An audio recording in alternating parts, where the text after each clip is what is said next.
Sales tidak masuk target. Kenapa? Jadi sebagai medical rep, masuk target itu wajib ya. Kalau bisa usahakan masuk target 12 bulan berturut-turut. Itu yang selalu aku ceritakan. Jadi kalau bulan ini kamu nggak masuk target, kenapa? Ini penting untuk dievaluasi. Jadi kalau target itu nggak masuk, pasti ada sebabnya ya. Nah, sebagai medical rep, kamu harus tahu sebabnya apa. Nah, ini aku spill bagaimana cara mencari tahu kenapa tidak masuk target. Jadi, sebabnya kita tidak masuk target itu bisa karena faktor internal, bisa karena faktor eksternal. Jadi itu penting, ada dua faktor. Begitu sales kalian nggak masuk target, silakan langsung melihat faktor internalnya apa, faktor eksternalnya apa. Nah, kalau faktor internal, itu aku melihat bahwa yang pertama itu semangat kamu. Sales itu semangat ya, sales itu adalah motivasi. Kenapa banyak sekali yang dilakukan sama tapi hasilnya berbeda? Karena semangatnya berbeda. Semangat itu menular. Jadi kalau kamu visit kepada user, kepada customer dengan penuh semangat, customernya pasti ikut semangat dan ikut tertarik untuk meresepkan produk-produk yang kamu tawarkan. Itulah gunanya semangat internal. Yang kedua, secara internal kamu rasakan sendiri lah ya. Apakah teknik selling saya itu sudah cukup? Karena biasanya ini nggak mau ngakuin gitu bahwa teknik selling itu juga berperan penting dalam tahapan-tahapan supaya kita mencapai closing. Selling nggak pakai teknik ya bisa saja, tapi prosentase closingnya jadi kecil gitu.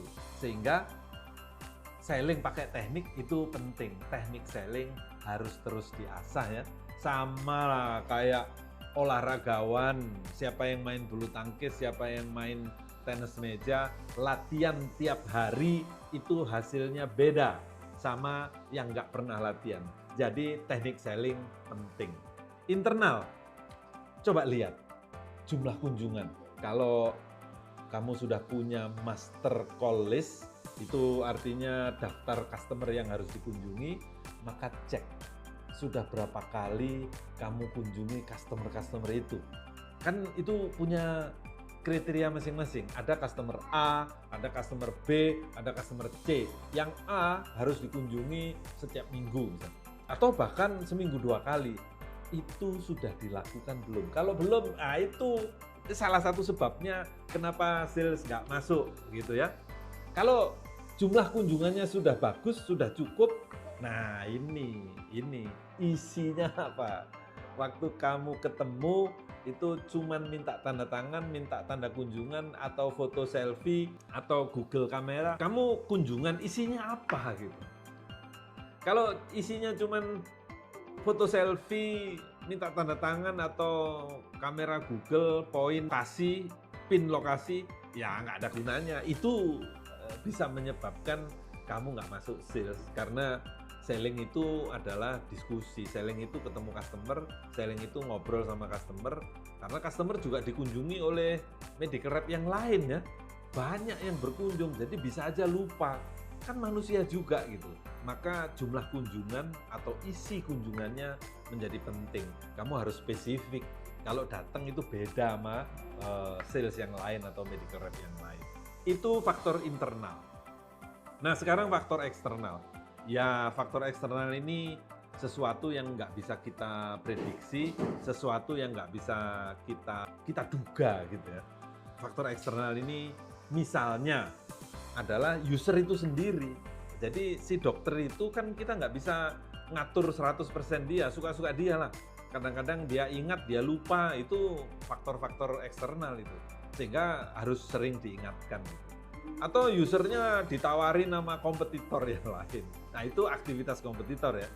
Jadi usernya itu bisa aja menjadi faktor eksternal. Dia lupa produk kamu dengan sebab apapun ya. Oleh karena sebab apapun dia bisa lupa. Kemudian kompetitor ini juga nggak diam saja gitu. Kamu salah kalau menganggap bahwa kompetitornya juga nggak kerja. Salah. kompetitor itu terus bekerja dan kompetitor itu terus menyerang kita. Kita sedang berperang. Medical rep itu berperang di lapangan. Nggak boleh lengah, nggak boleh kendor, maju terus, semangat terus. Itu pentingnya. Jadi itu faktor internal, eksternal ya. Kompetitor itu akan selalu mencari mana kita lemah, mencari kalau saat kunjungan-kunjungan kita jadi kurang. Dia akan masuk pasti. Itulah namanya kompetisi, normal gitu kan. Nah, faktor eksternal yang lain itu pasar, rumah sakit, atau apotik, atau Kemenkes itu bisa punya kebijakan-kebijakan, punya peraturan-peraturan yang membuat kita jadi susah jualan gitu. Misalnya rumah sakit hanya membatasi produk dengan kategori sama, dengan ingredient sama, hanya 3 saja misalnya. Biasanya 5, berarti kan ada yang ketendang 2 gitu, ada yang nggak masuk 2. Nah itu kan repot itu, kan itu peraturan, berubah yang nggak bisa kita duga. Jadi itu harus diantisipasi, supaya kalau itu terjadi, kita punya alternatif lain, punya cara lain supaya ini bisa menutup kekurangan yang itu. Jadi faktor eksternal itu adalah faktor-faktor yang nggak bisa kita duga, tapi bisa diantisipasi. Jadi kalau sales kamu nggak masuk, lihat faktor internalnya dan lihat faktor eksternalnya. Gimana pengalaman kamu? Ya kan? Kalau nggak masuk, tolong tulis di kolom komentar, jadi kita bisa diskusikan.